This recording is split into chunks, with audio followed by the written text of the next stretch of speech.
আলহামদুলিল্লাহ। এ পর্যায়ে গুরুত্বপূর্ণ বক্তব্য রাখবেন ইসলামী ছাত্র বাংলাদেশ রূপগঞ্জ থানা শাখার সভাপতি ছাত্রতা মোহাম্মদ রমজান আলী। বক্তব্য রাখবেন ছাত্রতা মোহাম্মদ রমজান আলী। আসসালামু আলাইকুম ওয়া রাহমাতুল্লাহি ওয়া বারাকাতুহু। ইসলাম দেশ মানবতা অত্যন্ত করি ইসলামী ছাত্র আন্দোলন বাংলাদেশ নারায়ণগঞ্জ জেলা সভাপতি আয়োজিত আজকের এই জেলা সম্মেলন করছে উপস্থিত সকলকে জানাই ইসলামী ছাত্র আন্দোলন বাংলাদেশ রূপগঞ্জ থানা শাখার পক্ষ থেকে সংগ্রামী শুভেচ্ছা অভিনন্দন।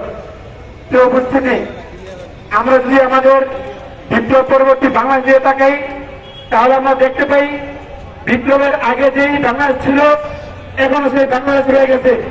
বিপ্লবের আগে বাংলাদেশে যে দুর্নীতি যে চাঁদাবাজ ছিল আজকে সেই বিপ্লব পরবর্তীতে এখনো